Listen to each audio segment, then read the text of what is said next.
Batya, welcome and thank you for joining the Dispatch podcast. Thank you so much for having me. It's an honor to be here. Well, I really appreciate it because I did reach out to a lot of Trump supporters over the last week to do this. I got some saying, can we go off the record? No chance that I'm going to come on and want to defend his first 100 days. And I'm so glad you did it. And then I saw that you pretty much are the only person going on. You went on the Fifth Column podcast. You went on Honestly with Barry Weiss. You've been on CNN. So first of all, thank you. And second of all, I think it's kind of interesting that you're the one doing it because I think you come a little bit, I've read your book this week, from a more left of center position to MAGA. So maybe we can just begin by having you explain to our listeners how you got to MAGA and kind of your MAGA philosophical journey and how it really does come a little bit from the left, which may be different from some other people in MAGA. Sure. I mean, now I feel really intimidated now that I know that everybody said no. I didn't realize that this was such a scary thing to be defending. No, I'm kidding. I have noticed that there does seem to be a lot of hesitancy around defending the president's agenda. And so it is really a pleasure and an honor to be able to speak to it from the point of view I'm coming from, which is I call myself a MAGA lefty. My commitments are around things like, being anti-war and being pro-labor, being a social moderate. So being extremely tolerant, but also having a lot of respect for people who come from, the religious communities in this country. I myself am religious. The kind of FDR model, I guess, of what it meant to be on the left. And when I look at each of those things, the inheritor of that platform is Donald Trump. So he is misunderstood as an isolationist. He's not actually an isolationist. He's very anti-war. And he believes that it is extremely important that we as Americans not get involved in wars that don't involve us, but also, even when we have to, that we think long and hard about the sacrifice of the young men and women who are going to be fighting those wars for us. He was very deeply impacted by the failed wars in Iraq and Afghanistan. And I think that really, really informs how he sees foreign policy and what he's trying to accomplish with his foreign policy team. When it comes to labor, I think the protectionist agenda that he has instituted through closing the border, deporting illegal migrants, and then with the tariffs is exactly the kind of thing that leftists were pushing for 100 years. This stuff works in raising working class wages, but he's also pairing it in a very interesting way with massive deregulations and tax cuts, which I think he's hoping will create the kind of economy that we've all been promised always and never got, which is one that sort of raises all ships, that there's something there for the business community and for Wall Street, but also very much protecting the people at the bottom, the little guy, the hardest working Americans.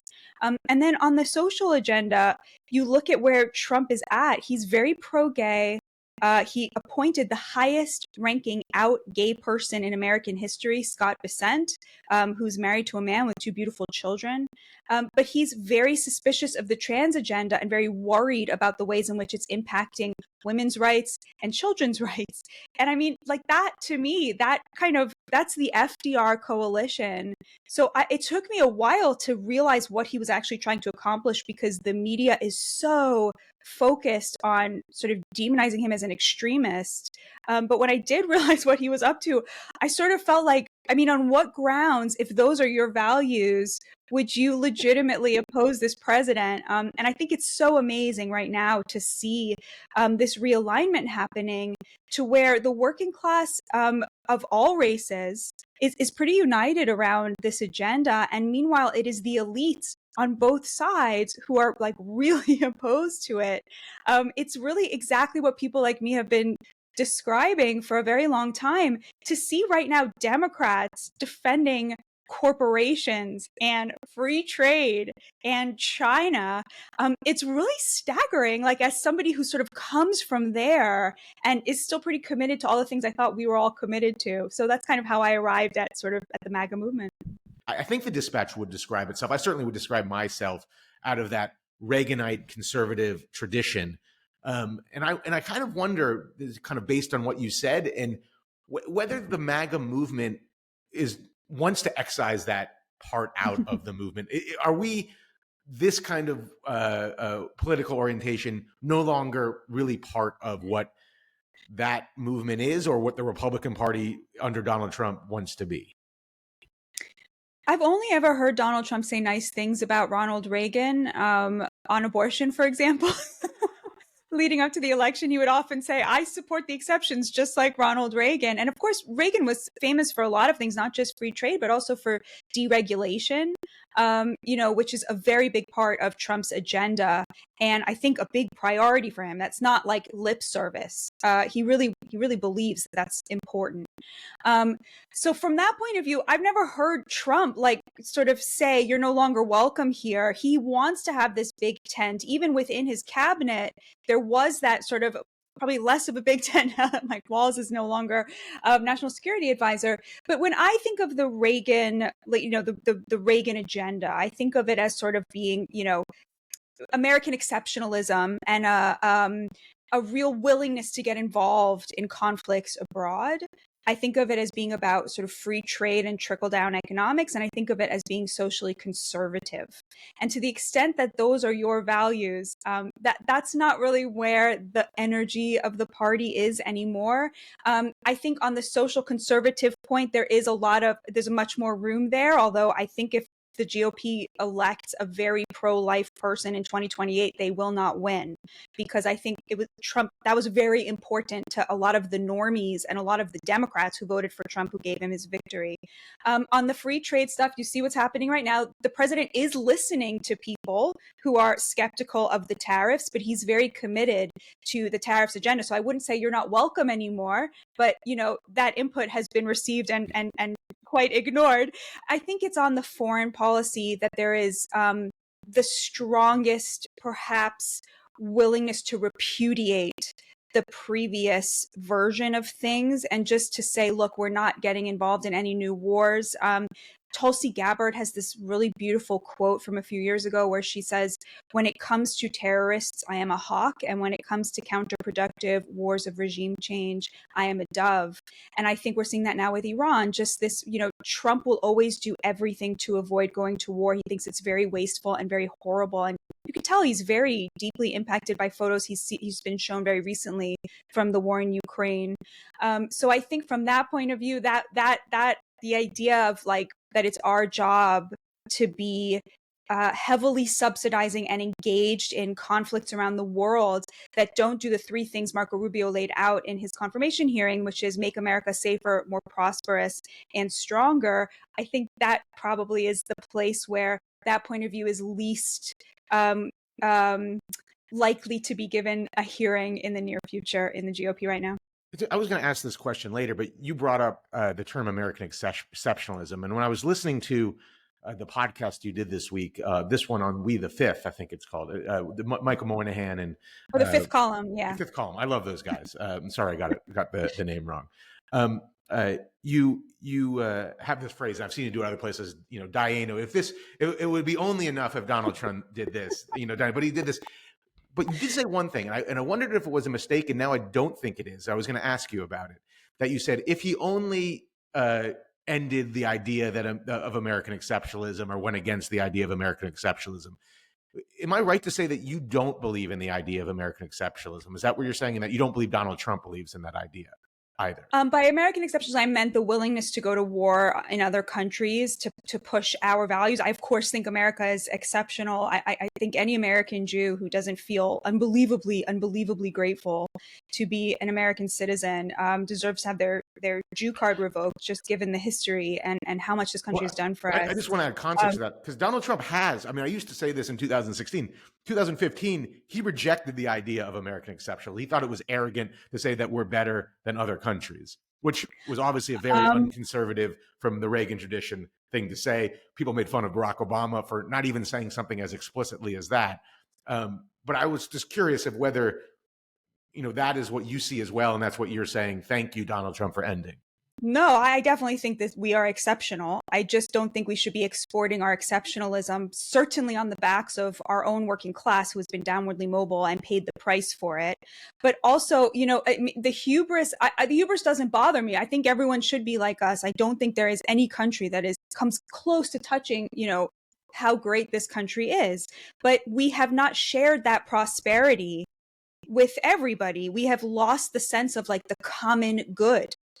In the last 40 years, the prosperity that we have generated has gone to the top 10%. And it's so funny because the left loves to rail on the billionaires. Oh, it's the billion. It's not the billionaires. It's them. It's the elites. It's the educated elites. The top 10% now controls over 60% of the GDP. And it's been an upward funnel of wealth, a pillaging of the middle class.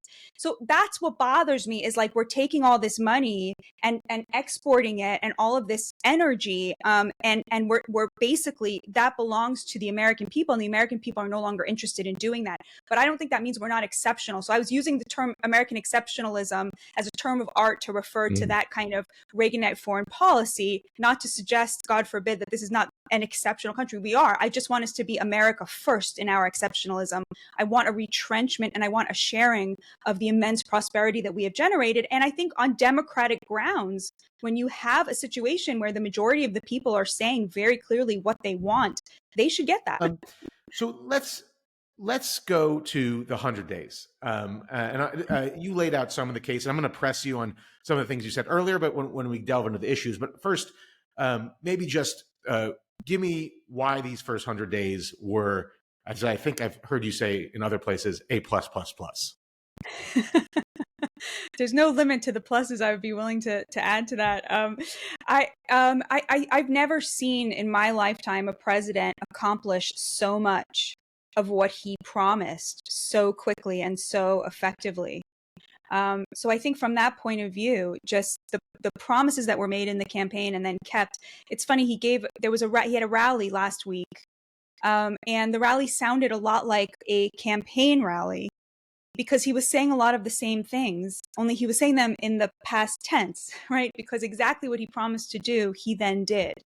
And just the sheer, the energy, the number of accomplishments, it's hard to go through them all because they've been so significant. And some of the biggest ones we just never talk about. I mean, releasing 24 hostages from Gaza, we act like that didn't happen. Every one of those hostages, I believe, or the majority of them, the ones who have given, they've all said we would still be in Gaza if not for Donald Trump.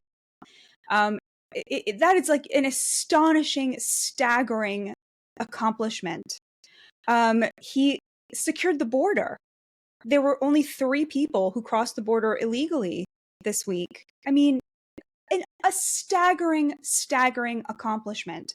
That is one I think I have heard Democrats, to their credit, give him credit for, especially because they're going to be able to use that, to come up with a more moderate version of immigration without which they'll never be competitive again. So he solved their problem too, which was the chaos at the border. The tariffs to me are just huge. We have become addicted to cheap crap from China. We've sold out our children's future in treasury bonds to our greatest adversary. They'll be paying off, the interest on that for generations. They make the PPE and the pharmaceuticals that we need in order to fight the pandemic that came from China. And if, God forbid, it ever comes to it and we do have to go to war with China, we will rely on them to produce the ships that we would need to fight them. Like, it's utterly unsustainable. The trade deficits, this feeling of just utter unfairness when it comes to the labor of the American worker, which has been rendered non-competitive because everybody has tariffs on us and we had tariffs on nobody.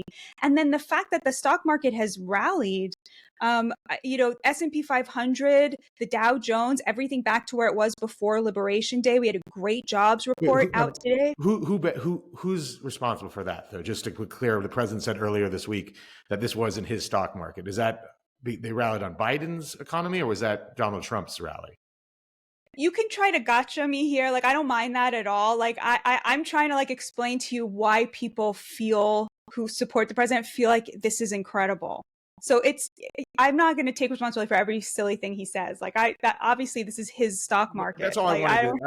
That's all I wanted. Okay. He thought that was a silly thing to say. I mean, it wasn't a gotcha. Yeah, it was actually a question coming up.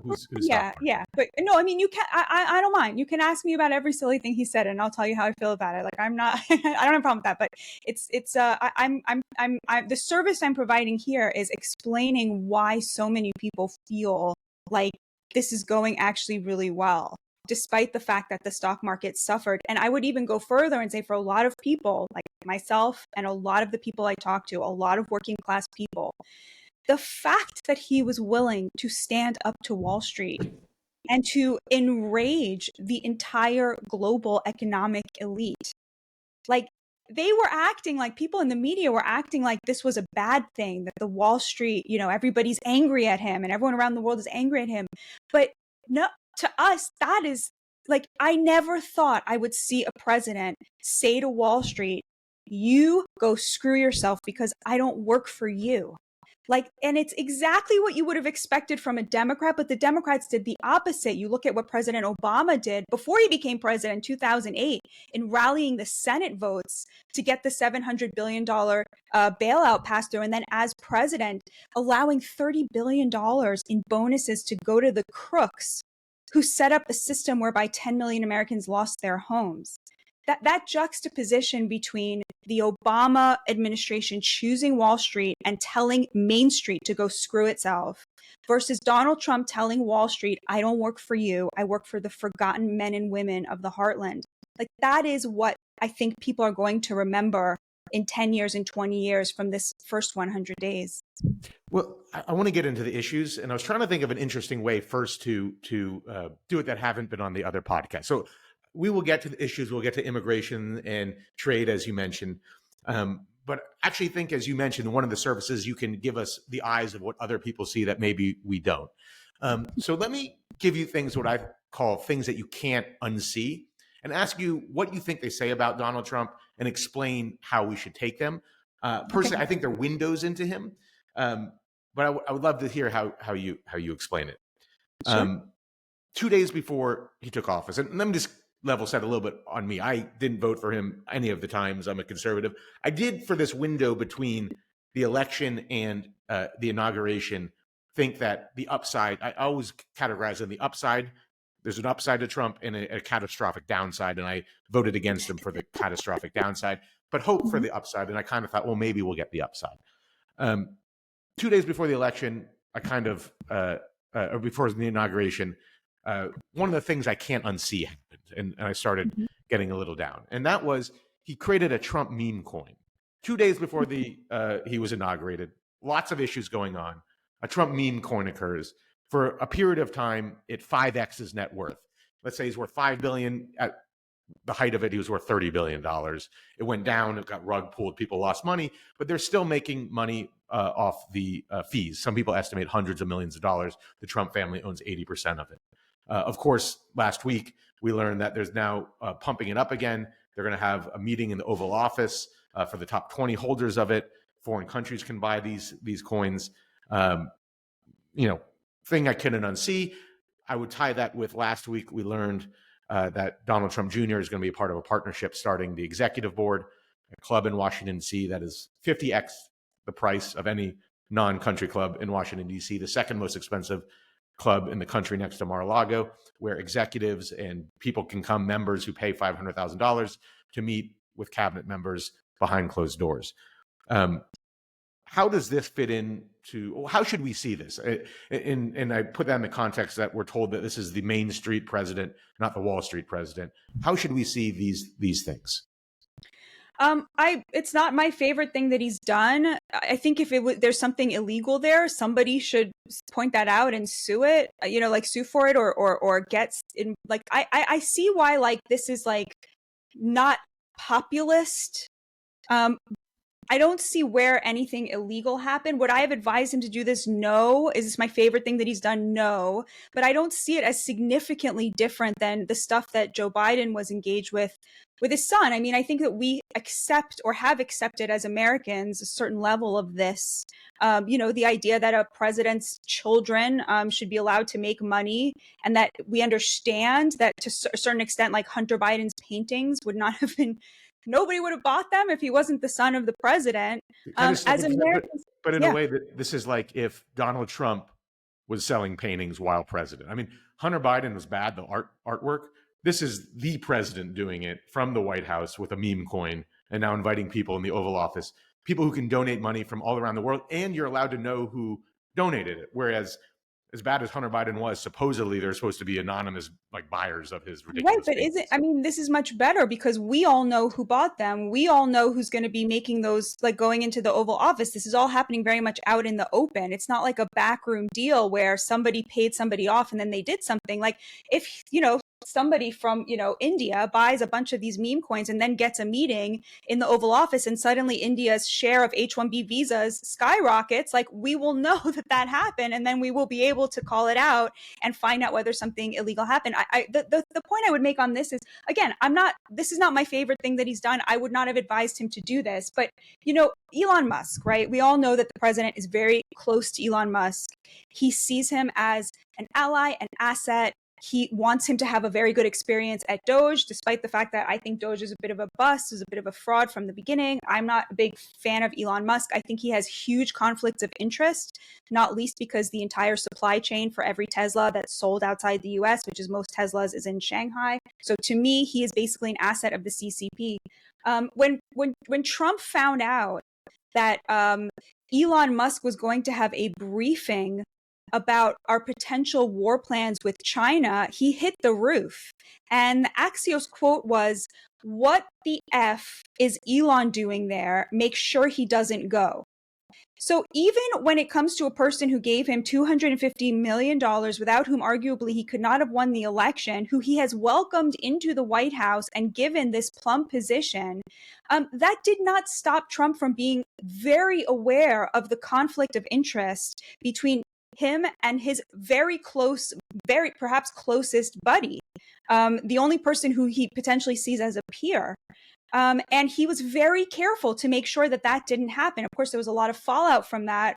We made it look like I think a lot of people thought the fallout was over Iran, but I think the fallout at the Pentagon was over this. And so to me, if he is willing to be that vigilant about Elon Musk's conflicts of interest, that made me feel a lot better about this meme coin situation. But again, all of this is out in the open. And another thing he's shown is just absolutely totally unwilling to be in any way influenced by foreign actors, foreign countries, Israel showing up and asking for something that everyone thought would be an obvious thing. Hey, back us. We're going to bomb, the nuclear reactors in Iran. And Trump was like, no, you're not. We're not doing that. So I think from that point of view, he's just seems to be in a place right now where he is very clear of what the mandate is. And he is going about that and really not allowing himself to be influenced one way or the other, certainly not by bad actors and not even by his closest friend, Elon Musk. Let me just put a finer point, and then we'll move on to the next thing I can't unsee for your comment. I got a text from my producer, Adam, who says, actually, I was wrong. You might not know who donate. You can hide if you're one of the donors to the coin. It could be secret. I'm not an expert in meme coins. But I just think it's important to kind of press there. The Elon Musk donating went to his political action committee. It seems at minimum Donald Trump will make hundreds of millions. If the coin continues to go up like it did, he will make billions, maybe multiple X times his net worth as president promoting a meme coin. You're arguing that because Trump is better at it, and therefore it is like a worse. I don't think any president from the Oval Office we have evidence ever tried to make money off the Oval Office. I thought but isn't it Don Jr. who's running the meme coin? It's not Trump. It's an LLC. It's Fight LLC, of which the Trump family owns 80% of. We don't have the details of what percentage goes to different places. Right. So Trump is promoting it. Right. He's promoting it, but it's his family foundation. Right. Well, I don't think we know who is the ownership of Trump. We know that Trump family owns Fight LLC, and they apparently own 80% of the meme coin. So it's exactly like Joe Biden and Hunter Biden. Except it's just that Trump is making more money than Hunter Biden. As if Joe Biden just he's better. An art show at the White House and got money from it, probably. Donald Trump. It's unclear if Donald. Every report says that he likely owns some of Fight LLC, well, maybe a lot of it. That should be made clear. We'll see. But if there's something illegal happening here or corrupt, like that should be substantiated. But for now, it does seem like it's. I think from his point of view, forget for a moment the if he makes money or not. Why would he spend his time promoting this with all the things going on? Does that tell us anything about his priorities, that he would spend time, he'd create a meme coin before he got inaugurated with a million different things going on, and then he will tweet it out while president. What does that say? The thing that to me that seems consistent with is his unwillingness to not disparage judges who are ruling over him, who have cases. He has cases before them. Like, he's fundamentally resisted the idea that his freedom of speech should be abridged in any way due to his position or his power. And I think you see that consistently across the board with Trump. Like, he very much rejects the idea that he should change the way that he talks, or that there should be things that are off limits for him to say, because he is the president, or because he is the most famous person on earth, or because he has a lot of followers who might get angry at this judge if he says this thing, or at his daughter, and so forth. Like, that's how I see that. I mean, the question of promotion in that vein. But again, not my favorite thing that he's done. And if there is some corruption here that is actually something illegal going on, I will call it out. I just haven't seen that yet. Second thing I can't unsee, which you can help explain, the cabinet meeting the other day. Every cabinet member goes around. It seems like they spent most of their time trying to figure out creative ways to praise Donald Trump. There is a video from Vladimir Putin when he went to a business community, and you had business leaders come and just want to praise Putin for thanking the economy. What does that say about Donald Trump? How should we understand why he seems to need that? I don't think there's any evidence he needs that. There's evidence that they need to do it, or feel they need to do it, or feel they want to do it. Yeah. But you think he told them beforehand, you better get the compliments. I need new compliments, new material, guys. Why do you think they felt the need? I mean, no other cabinet has ever done it. Why do you think they felt the need they had to do that? I think they feel really grateful to him, is like the obvious, like. Really? You think that they feel that they have to go and praise him, one overtopping the other every time they speak about what they're doing? I think that's like the Occam's razor. No? What do you think? I think it's I think they know that in order to curry favor with him and to be in good graces, they know they need to praise it. It's like when Mike Pence, every time he introduced Donald Trump, he had to go, I stand on the broad shoulders of the man behind me. I almost compare it to, every time devout Muslims talk about Muhammad, they go, praise and peace be on him. They have to, it's like that version for Donald Trump. You have to, every time that you mention his name, you have to say, he's bigger than a giant and stronger than a bear. But I don't think...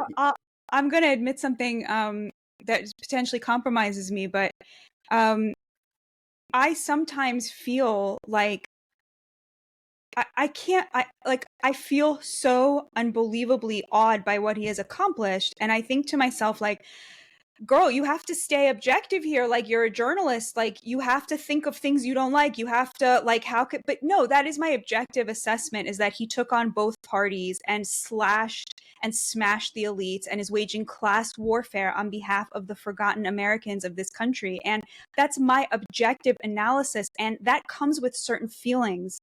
For someone like me who feels utterly disgusted and outraged with how this country has treated the working class and what that has done to our democracy and to our institutions. You develop feelings when your objective analysis that you have developed through just looking at the facts, and trust me, Jamie, it was not comfortable for me to arrive at this conclusion.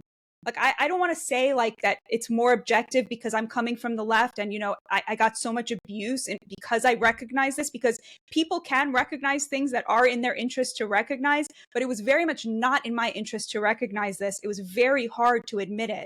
So I feel like I came by the analysis very honestly, but once that happens, like, you think about where we were, where both parties were on China 10 years ago and where both parties are on China now, because one man stood up to both parties with no one behind him and was willing to go to jail in order to say we cannot keep mortgaging our grandchildren's future to our greatest adversary. So I know it's hard for someone like you to understand this because, like, you don't feel that way about him, and probably you've never felt that way about a president. I'm not comfortable with the fact that I feel that way, but I do. And I can't lie about it. And if I met him, I would say, I can't believe what you accomplished on behalf of the working class. I would have other questions. I'd probably ask about the meme coin, but I think that, these accomplishments are significant and they are emotional, and people act like that means you're in a cult. But what it actually means is you care deeply about this country. And when you see things going in the right direction, when you thought that was impossible, that makes you feel a certain type of way. And I think that that's what I see when I see what you're saying. I know it's funny because it does. You're like, oh, wow, this looks like, North Korea. I can get where you're coming from on that. And I get why for someone who does not it does not agree with me that these are major accomplishments, that this could seem alienating. But I look at that and I'm like, well, let's say you are Tom Homan, he's not in the cabinet, but I don't know if he's in that meeting, but you've waited your whole life to protect the American people from gangbangers. You waited your whole life to do this. And someone gives you that job and says, go for it, right? I mean, what are you supposed to say to that person when you're given the opportunity? You said if you meet Trump, have you not met Trump before? No. Where would I have met Trump? As a journalist. I mean, honestly, I think if we send that answer to his comms team, I guarantee you he's going to call you in to meet you. He loves, I think, things like that. So I mean, why wouldn't you meet him? You are a journalist. A lot of journalists have met him. So I'm actually a little surprised. I was going to ask you to give us some insight from a meeting. I mean, I met him as a journalist. So I thought that you might have as well. Well, you're a higher caliber journalist No, than I don't think so. I don't think I would meet him anymore. One more thing I can't unsee before we get into the issues. Mm-hmm. Trump came into office, and one of the first things he did was strip people like John Bolton of security detail, security that was there for threats against Iran. He recently also signed an executive memo asking the DOJ to target some of his political enemies, particularly Chris Krebs, but he wasn't the only one. Chris Krebs, we only know of because he was the head of cybersecurity in 2020 for Donald Trump, and he came out and said the election of 2020 was not stolen, and said that his boss was not telling the truth. Krebs has since resigned from his publicly traded company. Probably, he didn't say this is the reason and denied it, but probably because he didn't want to create trouble for them, or they asked him to resign. He also lost his global entry and now is fighting whatever investigation might come out. I guess two questions. Why would Trump focus coming in on people like Chris Krebs? And can you think of any president who ever has done anything, at least as openly, like this, targeting their enemies? I think from the administration's point of view, well, I thought you were going to ask me about the lawyers who were involved in the lawsuits against him. There's that one, I forget the name of it, but that one outfit that basically does a lot of like Democratic political Perkins legal Coie. stuff.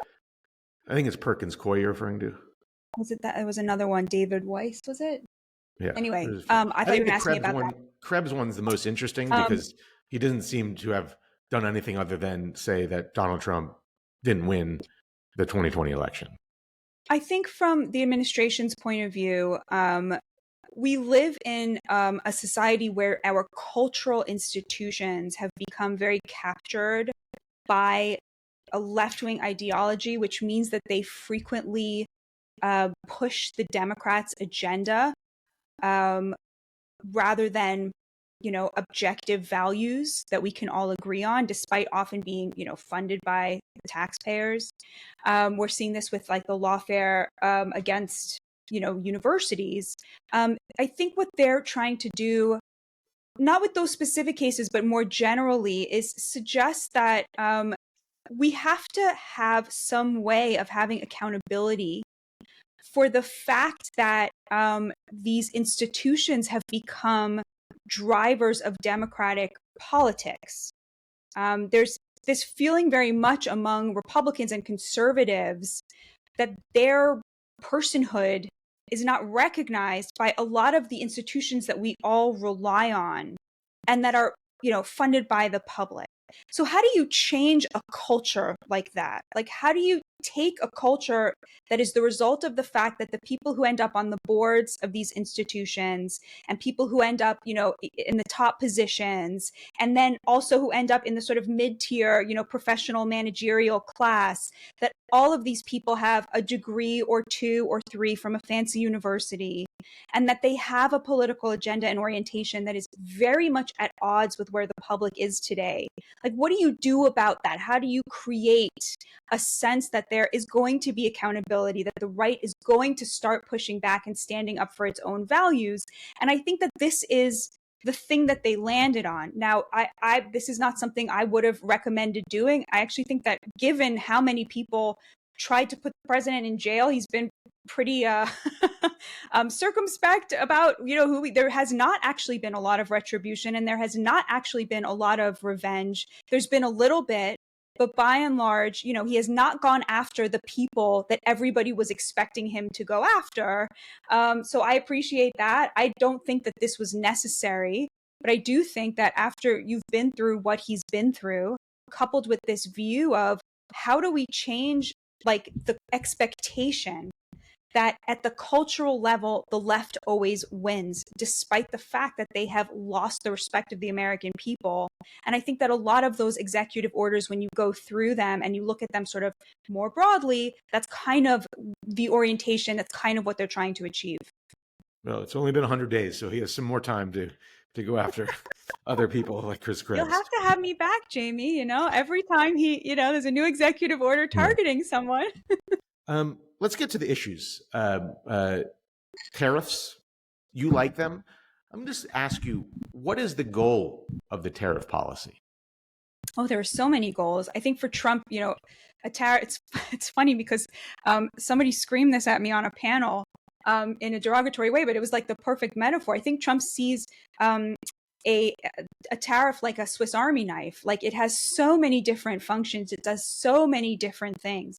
So for starters, it raises revenue. So we have a 10% global tariff right now, and we're bringing in billions of dollars. We don't know exactly how much, because setting up the process of getting that money is going to take time, but it is already generating revenue. Now, I don't know if the goal right now for the administration is to keep that 10% tariff in perpetuity, or if that's just the starting point for, all of these negotiations that are currently underway. But that's just one. It generates revenue. Number two, it reshores manufacturing. Number three, it gets us off of our dependence on China and the Chinese supply chain. I think what the administration is trying to do right now is create a kind of soft global embargo of China. And in order to do that, of course, we need our partners, we need our allies to participate in this. And I think that that's sort of what they're trying to negotiate right now. They're trying to convince other countries to put similar tariffs on China. I just read in the Wall Street Journal that China is coming to the table now on fentanyl.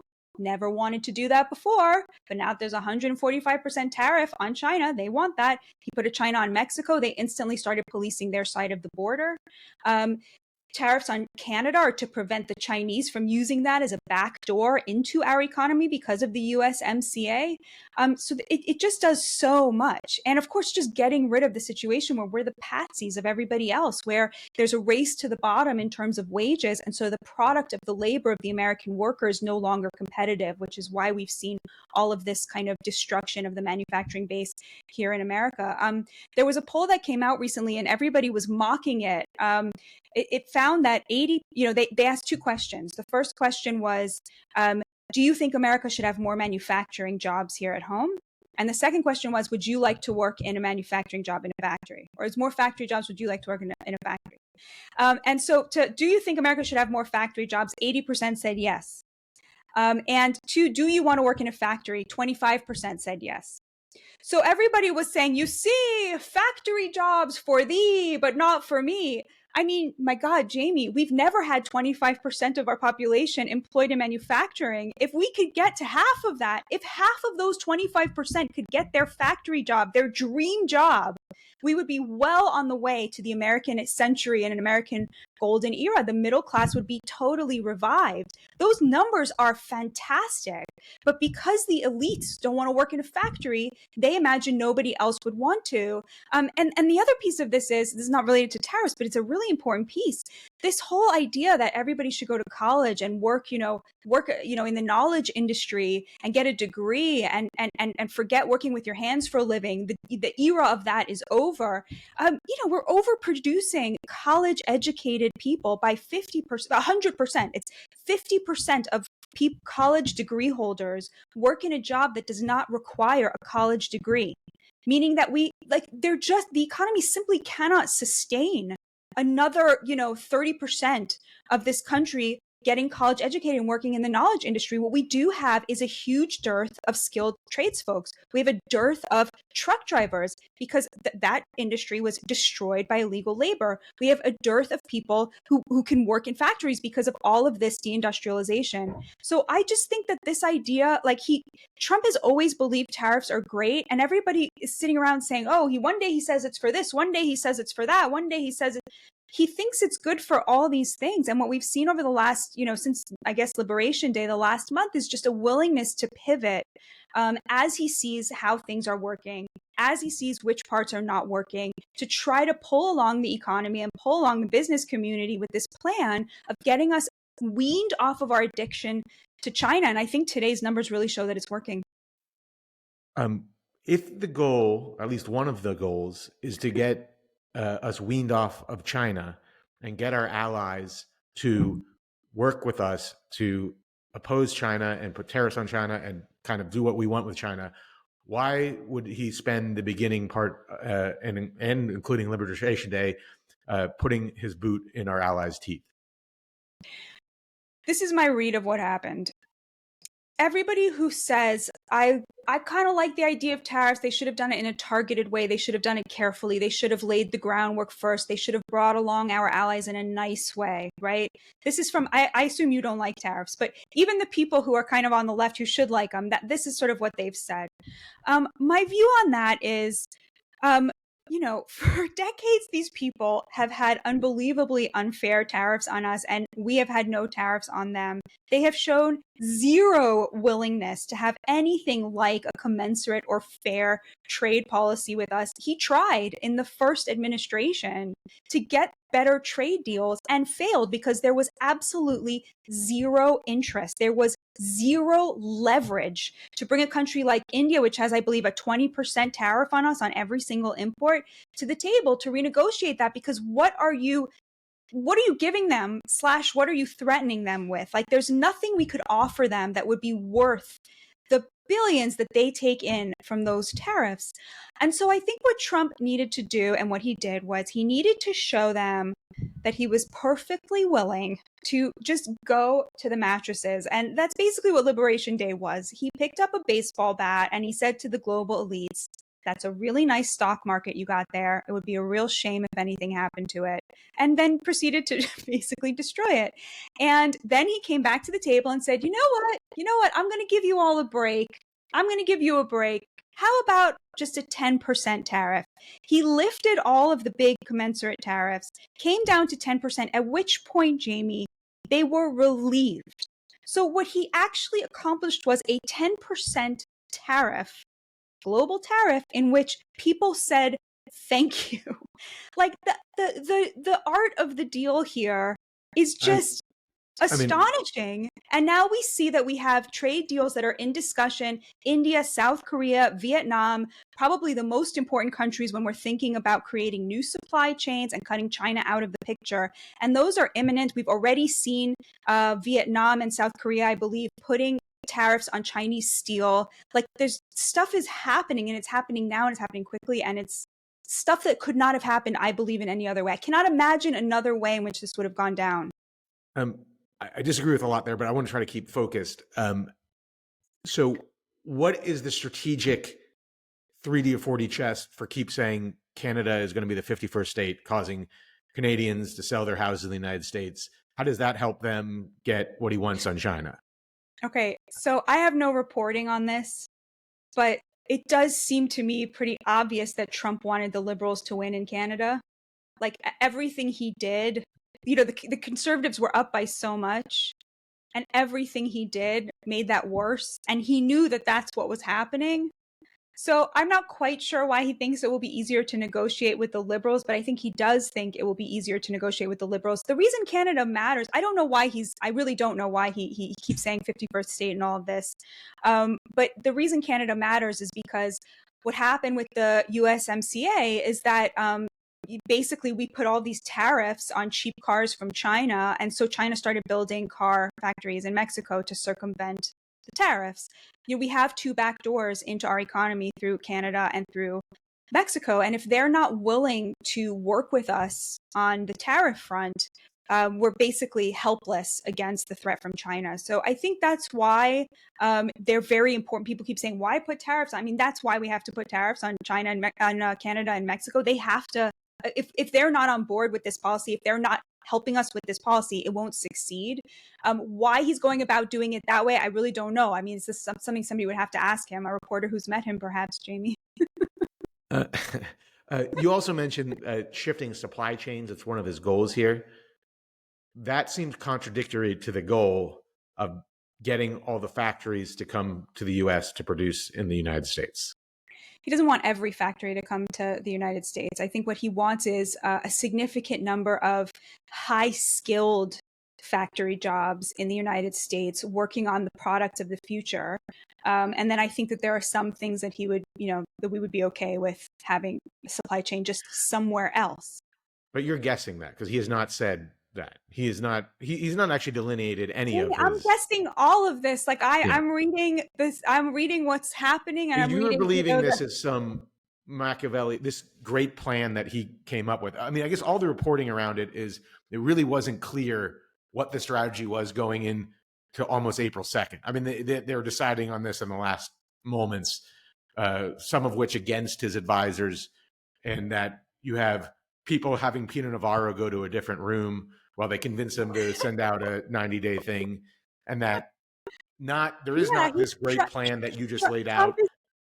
Trump is a chaotic person. And, when you're taking on the elites of both sides, like 100% of Wall Street, the entire political class, the entire consultant class, like it takes a certain personality to do that. And that is not like a careful, like people like you and me don't do stuff like that because we're careful and we're careful about how we speak. Like you have to have a certain willingness to break things. And that comes with a certain kind of chaotic personality. What it suggests, though, when like they say, "Oh, Peter, there's a meeting down over there. Can you go to that meeting?" And they come in, and they say, "Tweet this out now." It doesn't suggest that like this is a guy who just breaks things and he knows what he wants and he does it. It's such a guy that is, will do the last thing someone tells him to do, and they convince him to send out a tweet when the other advisor would tell him not to. It doesn't suggest a high-level plan. Am I wrong? I mean, maybe I'm wrong, but in the sense that someone doesn't know what they're doing. They're going by what they feel at the moment. I think that's a very funny and charming story. It does not change how I see like today's jobs report, or the fact that the S&P 500 and the Dow Jones Industrial Average have all recovered, or the fact that China is begging us for a deal to get rid of the fentanyl that's killing 100,000 Americans every year. Like the chaos, like you have to compare it with the accomplishments, which are so significant. And I just like, I mean, yeah. But you said the accomplishments aren't there yet. What you think what he's achieving would be an accomplishment because you like tariffs, but we have not achieved that. I mean, so we don't know that. Yeah, I think that, certain accomplishments have already been achieved, of course. I mean, there wouldn't be 3 people illegally crossing the border. Oh, no, I'm talking about the tariffs right now, though. If Mexico, I'm answering your question. Oh, yeah. Okay, sorry. There wouldn't have been like 3 people illegally crossing the border if Mexico hadn't like significantly upped its game on its side, and it did that because of tariffs. And China wouldn't be saying, "I'm here to negotiate on fentanyl," except for the tariffs. And Vietnam and South Korea would not have put tariffs on Chinese steel if not for the tariffs we put on them. We're going to have, there's a small possibility that there will be 0 trade deals in the next 90 days, but it is infinitesimal. weaning ourselves off of the addiction to cheap Chinese goods in which we sold out our children's future to our greatest adversary. Like, I'm sure you and I both agree on that. And that is not something that you can accomplish in a month. But given where we are, the fact that the stock market has rallied, the jobs report is excellent, the fact that like there is this growing recognition that we're willing to do this as a country together for the common good. This is like it's a spiritual moment. It's a spiritual thing that is happening here between Americans. It's very cool. Is it possible that the stock market has rallied because they're starting to believe that Trump will not stick with his tariff policy to any great extent? It's possible, but he will stick with it. They're wrong about that. But do you think it's rallying because they think he is going to just continue on with the tariffs and ramp them up, or not reduce them to a baseline level? I guess one of the questions, you said it's rallying. I think that despite the smugness of your smile, I do think that there is a feeling that things are actually probably going to work out and people are willing to play ball. Yeah, I'm sorry. I don't mean to be smug. No, but even if they're willing to play ball, do you think they're rallying though? And I really am not trying to be smug. I apologize if that came across. No, I don't mind.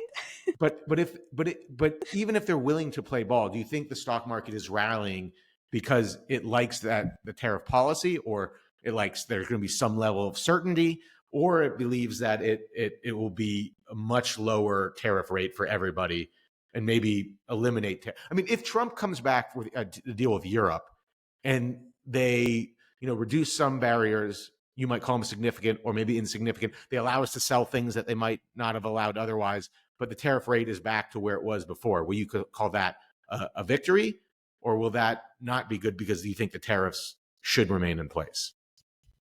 I don't think tariffs are an end in and of themselves, except that they generate revenue, and I like revenue. I was going to say, I thought they were, though. I thought they were an end of it. They raise revenue and they bring manufacturing back to the United States. But that's not I mean, once you reshore the manufacturing, you don't need the tariffs anymore, right? So they are a tool for achieving goals that we want, right? Like if we paid off our deficit, we wouldn't need to raise revenue, right? Like they are a tool. But there's no way in 90 days, if they come up with this deal, that they would have reshored manufacturing, right? I mean, it would take years for the reshored manufacturing. Right. They would have to show that there has been a new supply chain created, that, there is a certain, significant investment. But that already we have. Trump has attracted over $1.5 trillion in manufacturing investment since he took office.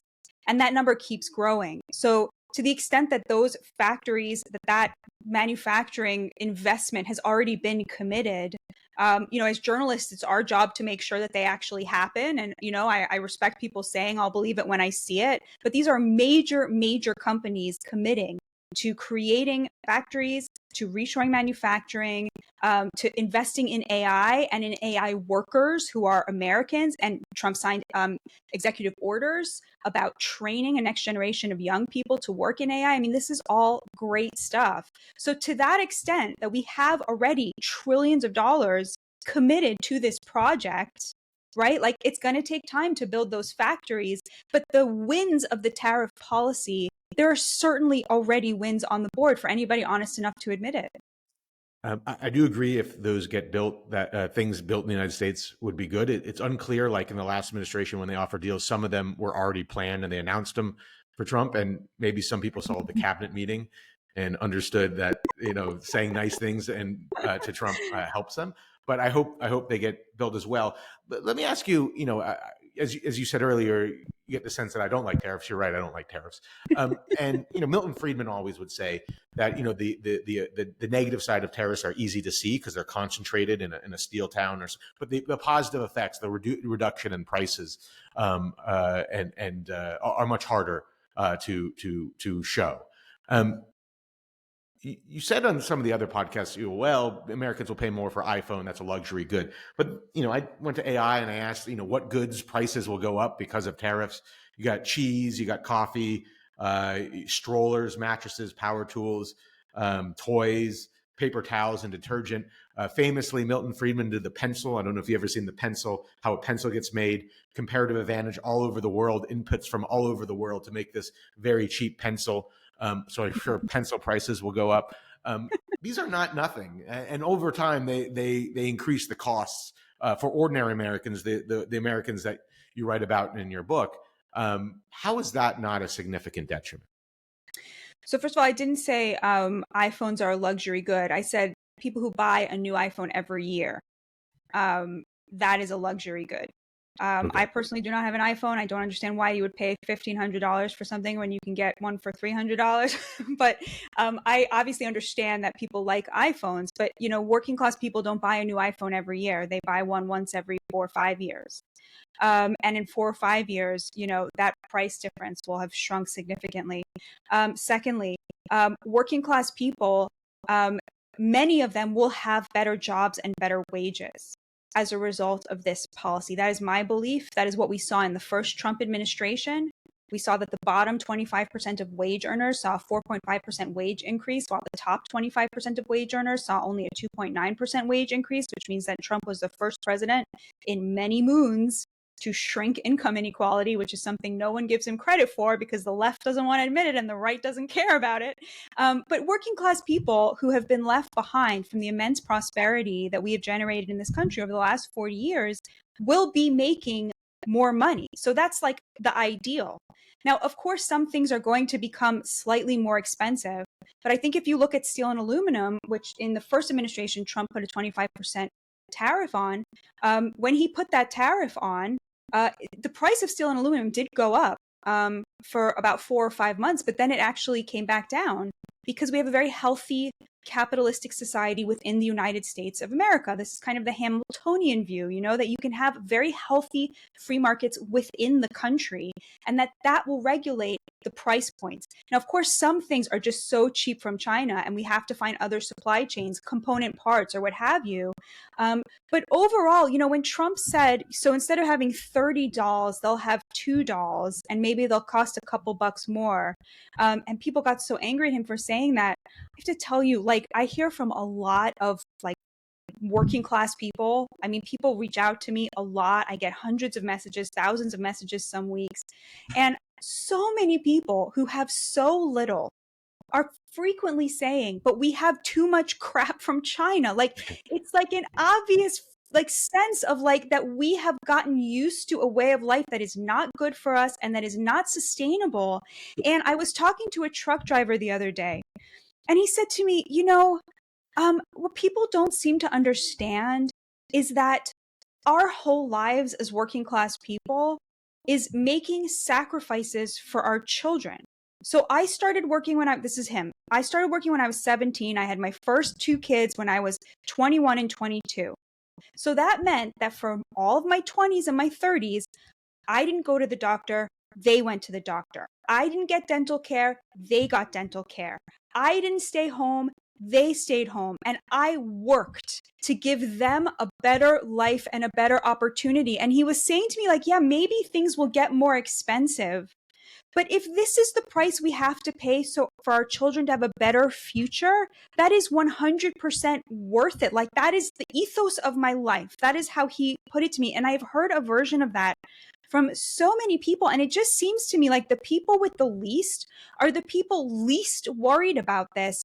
And meanwhile, it is people who will never not be rich who are the most worried that a plastic doll from China, that a kid will have maybe a higher quality doll that was made in America and cost a little more than $10 from China that are going to fall apart and break and get lost in the house because there's 5 of them. Was that Gord from your book you were talking to? That was not Gord from my book. It was a different truck driver. Yeah. So here's why I think people are upset, Batya, at that comment, or I don't know if upset's the right word, but mocking it or upset might be the right word. Because I think it made me think back to the image of the Soviet premier coming to the United States and looking in our grocery stores and being shocked about all the options that we had. And this was the American economy compared to what he saw at home. And what Trump was saying to me was the reverse of that. You know what? We're going to have fewer toys and they're going to cost more. And this is not the stuff of American economic prosperity and growth. So I think that's what some people felt. But to your point about your belief that this will, do well for certain workers, I think it's a good way to put it. You believe that. But I do think you're categorizing the American economy in a super negative term. It was only 3 months ago that The Economist was putting on the magazine, The American Economy, as the most amazing economy in the world, which doesn't mean there aren't segments of the economy who are not doing well as others. But when you compare it to a lot of places in the world, first world places in the world, people joke about not having. I mean, there was a meme. I forget what the relation to. There's no air conditioning in most of places in Europe. A lot of places in Europe. There's all sorts of things in places around the world. People would die. Around the world would trade places with the American middle class in a second. So to blow everything up in a revolutionary tariff trade policy for the belief that things might be better when most economists say they will not be better for even the average American seems. Well, it's certainly an unconservative. It's not a Burkean conservative strategy, but it seems a pretty risky proposition, to say the least. No? It's a very important question. I'm very glad you asked me that. First of all, most economists were also telling us 2 weeks ago we were going into recession. So they get things wrong a lot, especially when it's not in their interest. They're very not happy with Trump, and they are often wrong about him. About the air conditioning, there's something to me that is extremely distasteful about people who have achieved the American dream, who are in the top 10%, telling working class people who are working 2-3 jobs and will never own a home and have no retirement savings and feel like they can't afford health care and their children are worse off than even they were, but you have air conditioning, so you should be happy with that. The problem is not that they are poor, Jamie. The problem is that they are working class. They work, and they have been shut out of the most modest version of the American dream that people like you and I take for granted. And that is unfair, and it is gross, and it is wrong. Yes, our GDP is enormous, but GDP is not equally distributed. So, for example, having an open border policy in which you bring in 10, 15 illegal immigrants and flood a number of industries with them the way Joe Biden did is going to be very good for the GDP because it's going to make rich people much richer. But it also means that all of the wage growth that we saw went to illegal migrants and not to American workers. It undercut their wages in 4 or 5 different industries. And the economists seem fundamentally incapable of addressing this point or accounting for it. The health of an economy cannot just be measured by GDP. That is so wrong. And, I get that, this kind of distribution or whatever may rub you the wrong way. But I think in terms of thinking about how do you have a stable democracy, which I hope maybe will appeal to you a little bit more, you cannot have a stable democracy without a stable middle class. I think that's something probably we would agree on. And the American middle class is shrinking. And I mean, not now. I mean, it's been thanks to Trump's policies, but for many, many years, it was shrinking. In the 1970s, which was really the high water mark for working class purchasing power. Working class people make, on average, a little bit more today than they did in the 70s. But the hallmarks of the American dream, a home, education, healthcare, or retirement, these things have just skyrocketed in terms of, so their purchasing power has radically, radically diminished. So back in the 70s, the biggest share of the GDP, of the wealth in this country, was held by the middle class. And today it's held by the top 10%, often the people who are saying, well, you should just be happy that you have air conditioning because in Europe, they don't have any air conditioning. And, there's something about that that's just like, we're not measuring the right thing. Well, Batya, I mean, with respect, this is one of the least kind of favorite things that happen in these type of things. That you obviously did a book, you talked to some working class people. And then you can say look at you, smug, talking about air conditioning. I talked to the working class, and they want more than air conditioning. I didn't mean you, Jamie. I didn't mean you. I meant that but you understand what I'm saying about that argument, that there's this feeling of of asking them to be satisfied with with their own disinheritance over things that are that wouldn't satisfy. But I understand. But because I'm sorry, I really did not mean to offend you. I was not. I didn't mean that. I didn't mean that in a personal way at all. I understand. Okay, I misinterpreted, but I'm not offended. But I would say the reverse of that is because of this policy, which you believe will be better in the long run. They are going to get higher prices on things that really do matter to them, not iPhones every year, but strollers, pencils, as the famous example. And if you increase lumber, and I know housing is a very important thing to you, the cost of housing will go up. I mean, these things do increase prices on the middle class, and maybe it's worth, maybe you'll, for a segment of a manufacturing town that was decimated, if you bring a factory back there, that individual town, the people there may get a better break than they had before. But what if more people who are working class across the country who don't live in that town are now paying higher prices and they're actually worse off?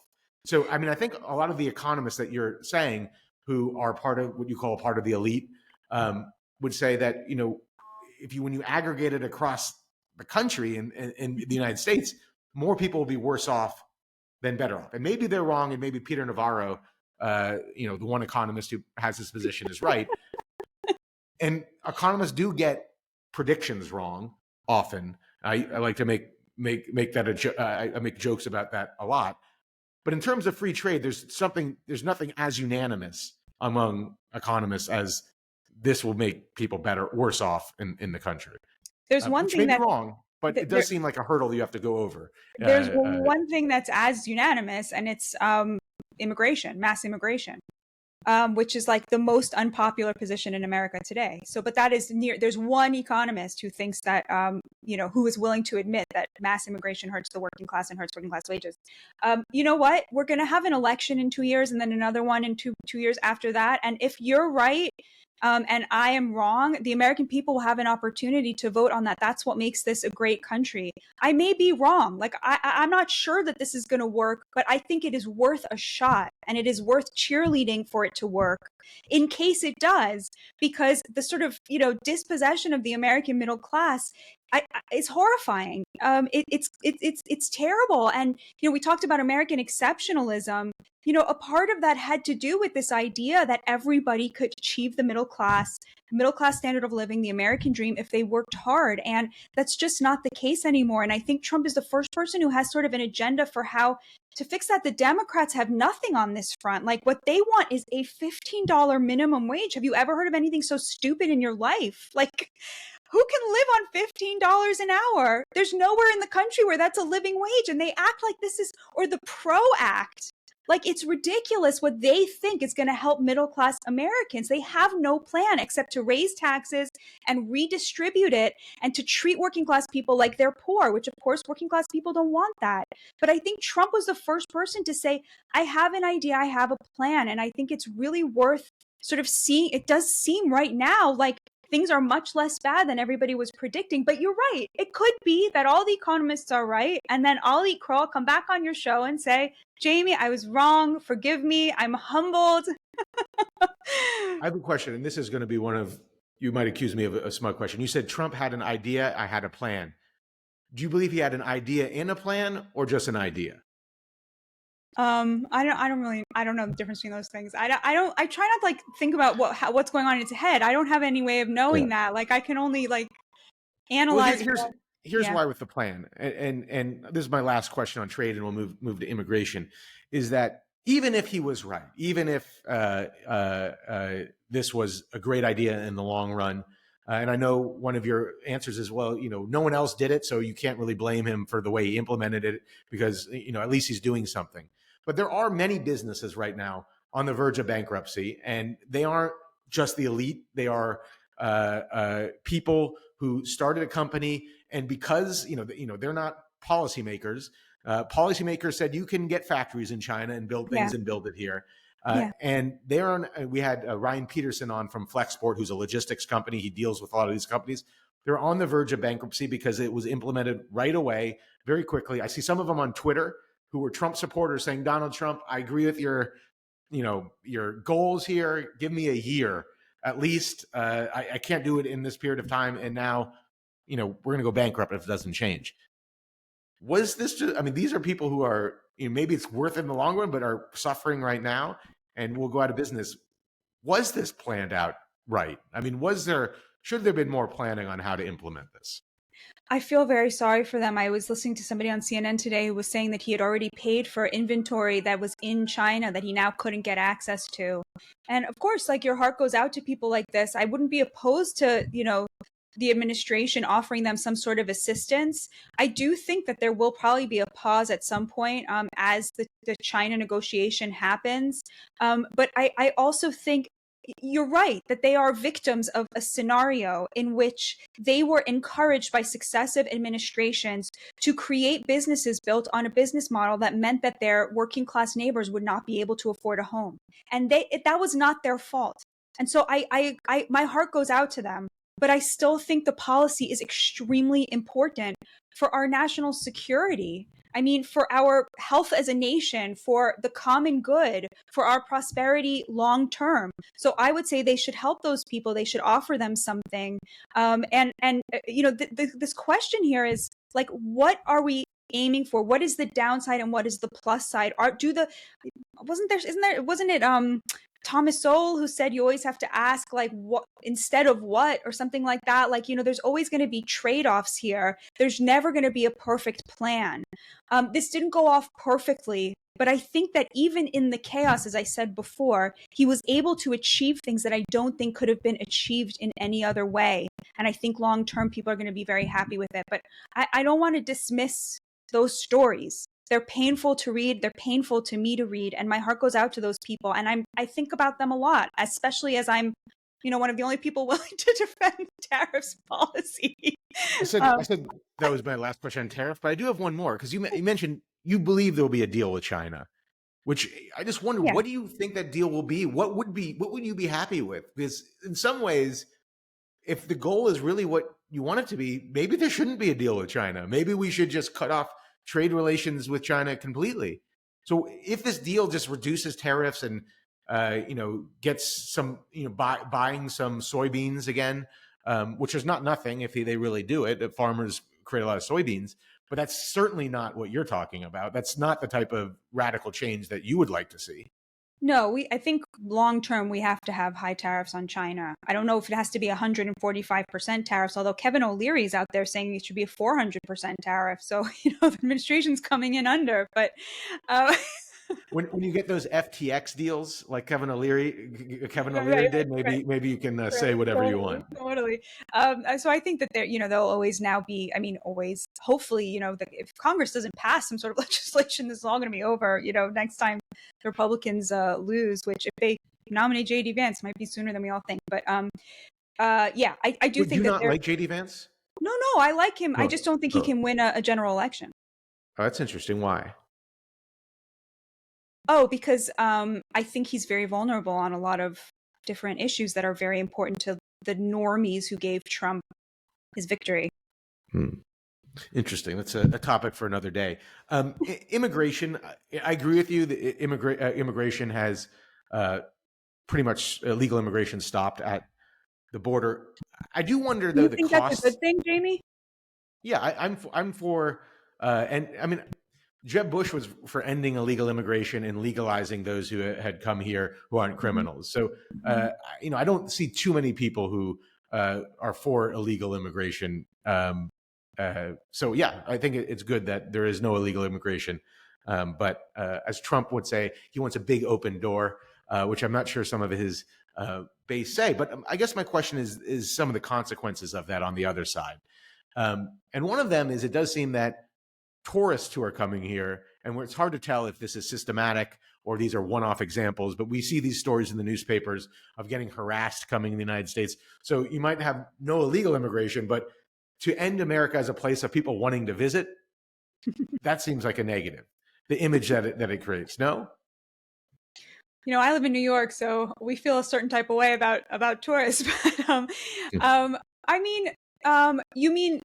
I thought you were going to talk about how people are, I saw a chart that people are canceling their trips to America. In part because there was one story, I think people were traveling to Hawaii and Germans, and they were harassed because they didn't, and maybe there's more to the story. They supported like BDS or something, yeah. Yeah. And there's more than one example, but yes, people are canceling their trips because they're angry. Canadians are selling houses in Arizona and Florida that they have because of the way Trump's treating them. I guess I'm saying the other side of the coin is that, it's not only Mexicans who aren't coming illegally across the border. It seems like a lot of other people don't want to come at all. And if the long run goal it reduces everybody wanting to come here, is that more negative than illegal immigration coming across the border? I think I feel about that the way Trump feels about what some journalist asked him how he feels about the fact that China doesn't want to buy our movies anymore. And he was sort of like, I can think of worse things. I mean, this is tourism is important. Our hospitality industry is important. I don't think this is going to be like a long-term thing, but it's not. I can't say it's at the top of my list of things that I'm worried about. Well, here's what I would say. I am worried about, and I'm concerned about, and one of those things I almost had it in the things you can't unsee list. I don't know if the gentleman that everyone's going down to see in El Salvador is a gang member or not. There's a lot of negative stuff. I just saw something new come out about him, and he's probably not the best poster boy for this. Maybe it was the gay Venezuelan hairdresser who seems to have been sent down there. And to me, it is a real problem that to send illegal immigrants who you don't know are gang members, even if one of them is not a gang member, down to El Salvador to a dungeon there that they may never get out from. I guess my question is, what do you make of this, and is this America? I mean, is this the concept of America that you have in your mind as something that is fathomable? Yeah, I have no problem with this At all. The fact that nobody's talking about the lovely gay hairdresser suggests to me that something else was disclosed or discovered about him. Like, why would they have chosen the alleged wife beater, human trafficker, gangbanger as their poster child if they had this lovely other person who didn't have any of these problems? So the fact that the only mistake they made was this one guy who turns out to be somebody who nobody would want to live next to suggests to me like a pretty high level of success. Their only mistake was sending him to El Salvador rather than to another country. But I feel like that's a pretty big mistake, by the way. I mean, it's a pretty big mistake to send him to El Salvador, where they have kind of, whatever they do with their people in their own country, one thing, but basically you may never see the light of day again. You may never get out. He's an El Salvadorian. You're talking about the Garcia. Yeah. I'm talking about some of the Venezuelans that were sent to El Salvador. Oh, I thought you were talking about he as well, because he had a real claim. But let's take him aside and say the Venezuelans that were sent there, specifically the gay hairdresser, but we don't know who else might have been sent there without due process that may not be a criminal other than crossing the border illegally. If there were any mistakes made, they should sue to have their cases heard, just like this Garcia Kilmar Obrego Garcia fellow did. But we're not hearing that, actually. And I think that the real outrage is that, like, these people were allowed to just walk around freely in the country to begin with. And that's the thing that is really bothering me here. And this whole question of due process, forget the fact that due process meant nothing to these people when they broke our laws and committed a felony to enter the country. But what about my rights as an American citizen to not have to share the streets with someone like Kilmar Obrego Garcia, who was accused by his wife on many, many different occasions of beating her, which is a deportable offense? Like, why was he still here? I think from my point of view, and from the point of view of a lot of Americans, like, we're focused on the wrong, like, judicial part of this here. Like, yes, I get. I mean, I agree with you. The guy shouldn't be on the streets if he's convicted of that. He shouldn't have been in the country if he's that. They should, even if he was convicted of a gangbang, I'd be less concerned about sending him to El Salvador and what they do with them there. I do have concerns as an American of sending people without due process to a dungeon which they may never escape from, because we make mistakes and get things wrong. The idea that we are sending innocent people there seems, pretty crazy. It's just something that doesn't seem American to me. I believe that the Constitution provides for people who are here illegally to have due process rights. But I think that we have gotten used to acting like they should have the same rights as an American citizen. And I fundamentally object to that at the highest level. And I think we all need to have a little bit more zealousness when it comes to protecting our own rights as Americans, which implies that other people, especially those who come here illegally in violation of our laws and commit crimes while they're here, like the idea that we should be expending huge amounts of energy on these people, it seems so alien to me and foreign and insane. And so to me, when you say, as an American, are you comfortable with that? As an American, I am not comfortable with the fact that Obrego Garcia got a deportation order, which was then stayed. Yes, he should not be sent to El Salvador because a rival gang might kill him. But he was then just allowed to stay instead of finding another country to send him to. That was a violation of my rights as an American to walk the streets. I'm fine with sending him to Gitmo while his due process plays out. Seriously, I'm not even kidding. It would be much better to send people to a place like Gitmo where they, if they're innocent, they would have time to go through the process than to send them to a gulag in El Salvador, which is like maybe never see the light of day and they don't have due process rights. That is my concern. Due process, Jamie. This guy got due process. He had an order of deportation, which just died on the vine because a judge said, well, you can't send him to El Salvador. And no one decided, okay, well, then let's go and find another country to send him to. So that he had a lot of due process, actually. A lot. Yeah. I'll leave it to legal experts who seem to have, in my mind, won the argument when they're debating with J.D. Vance on whether he went through the proper due process. But let me explain why I think it matters to even American citizens that or at least they have reason to be concerned. Well, I would be concerned if I was Chris Krebs, who we talked about earlier, when Donald Trump says, I'm looking into ways to send American citizens. First, he says really violent criminals. But, if you're looking at this from a distance, especially if you've been targeted by Trump, like this is an example, Chris Krebs, and Trump is sending people without proper due process to El Salvador, says he wants to send American citizens without due process, and then targeting you, maybe he won't do something like that. Probably he won't do something like that. But it doesn't seem that what would stop him from sending a political enemy that he has prosecuted to someplace like El Salvador where they have no due process. To me, that's like totally unimaginable. I mean, he didn't say American citizens. He said homegrown terrorists was the phrase that he used, which homegrown to me suggests, like could have been somebody who was radicalized here, but is not necessarily, he didn't say citizens.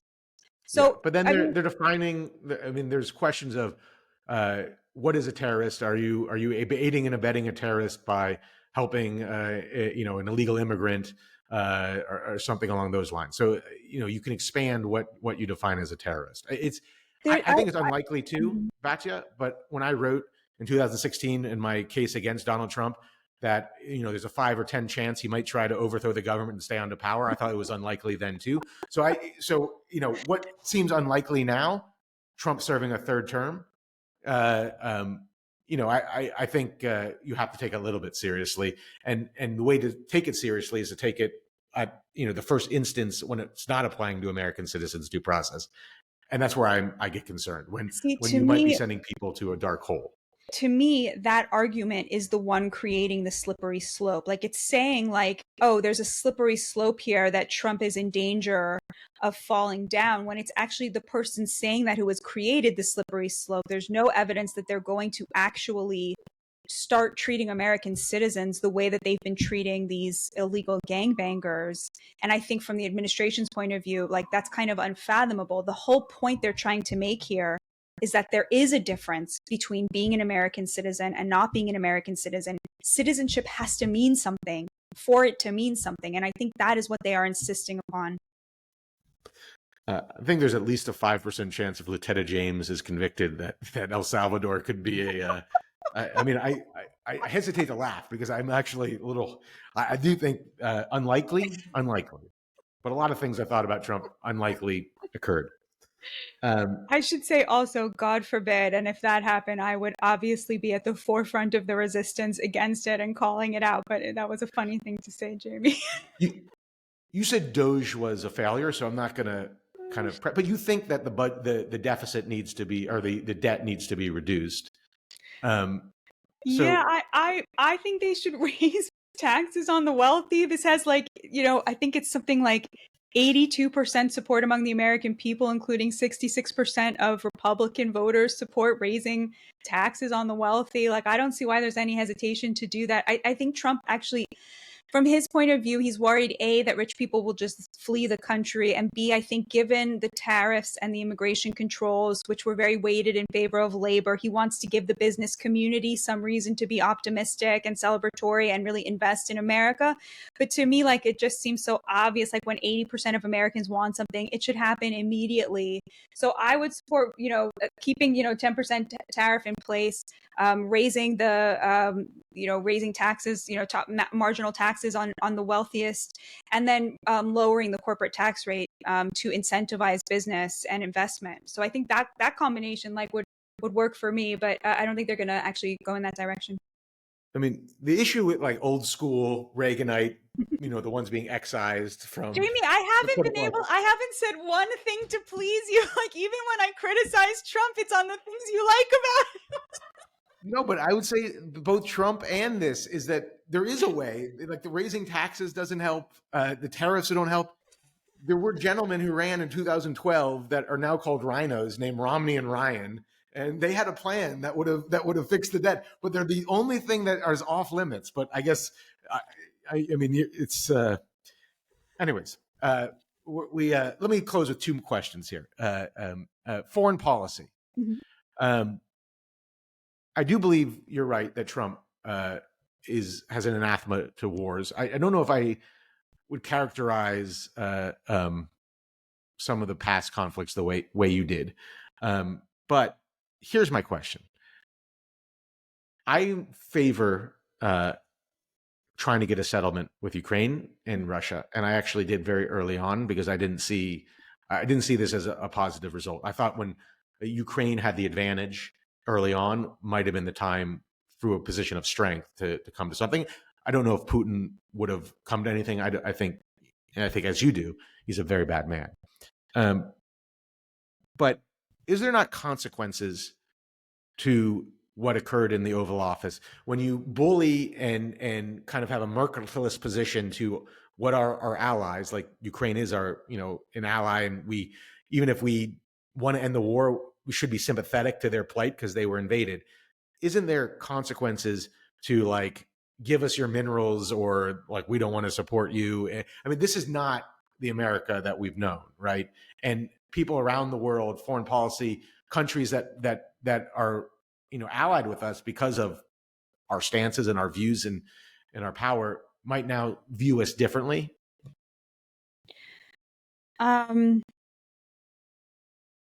I think the mineral deal is, from Trump's point of view, the security guarantee that Zelensky was asking for when he torpedoed that Oval Office meeting by making it clear that he had changed the position.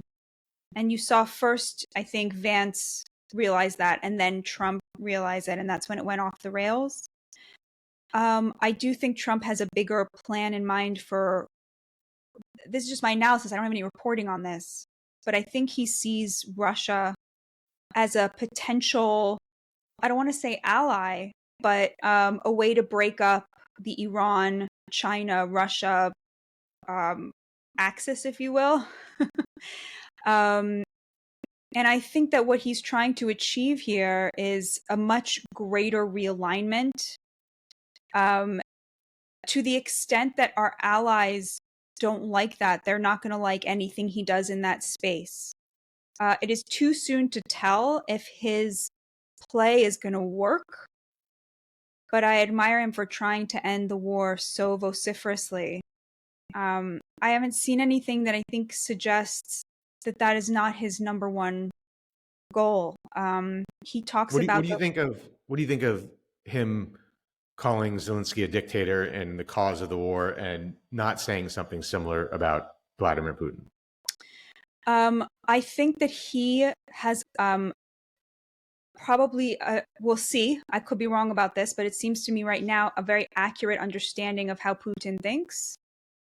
And his view of foreign policy, my understanding of it is that, in the liberal model, which really reigns in the kind of foreign policy world of the expert class, there's this sort of view that when you have a disparity in power and you're trying to get people to the table to negotiate, you have to shrink the disparity. So you have to sort of weaken the stronger party and elevate the weaker party. And when they achieve some sort of parity, then they can both come to the table and negotiate, as equals or what have you. And I think Trump's view is more a kind of real estate view, where he views a disparity in power as actually being very good because both sides have an incentive. He thinks that if you sort of raise up the weaker party and bring down the stronger party, neither party has any incentive to actually negotiate because the weaker party is now stronger. The stronger party is now weaker. So neither of them wants to get out. But if you say, look, Putin, you have all the cards, right? You are the person who has the nuclear weapons. And because you don't value the sanctity of human life, you have an endless supply of cannon fodder, right? And Ukraine, you don't have any cards left because the American people are done funding this. That's just a fact. Like they're just not willing to do it anymore. So at that point, how can we use the disparity in position in order to achieve something? I think that's what he was trying to signal to Russia is, you're not going to be worse off now than you were before you invaded. And the thing you were most worried about, which was Ukraine being part of NATO, which in my view is not something the equivalent of which the United States would ever accept.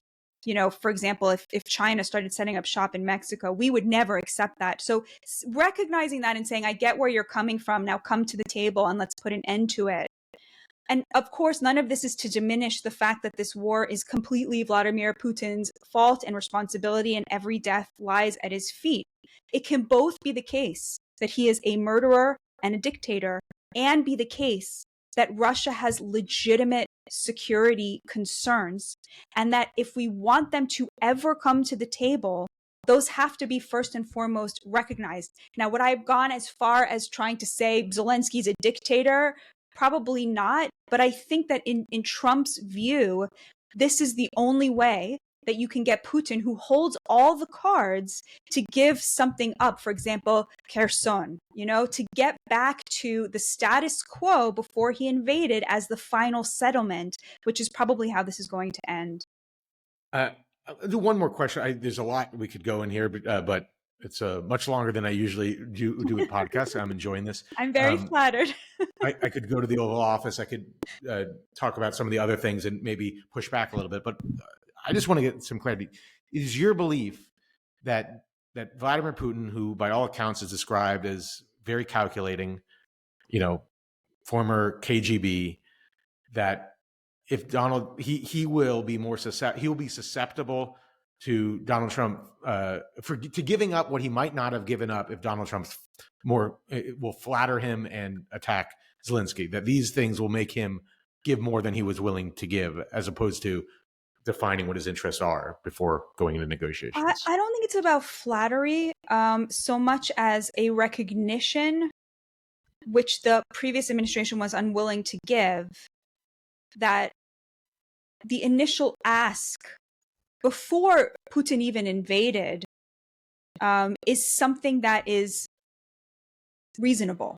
I think that's the better way to put it. So before Putin invaded, and then within 2 weeks of the invasion, he laid out his ask, which was a ratification of the status quo, that Crimea be recognized as part of Russia, which nobody disputes is going to be the reality for a very long time, that Ukraine not be admitted to NATO, which I don't think anybody disputes is going to be the reality for a long time, and that the Donbas region, which at the time was in a civil war conflict, be recognized. At the time, Putin wanted it to be recognized as the independent republics of Donetsk and Luhansk.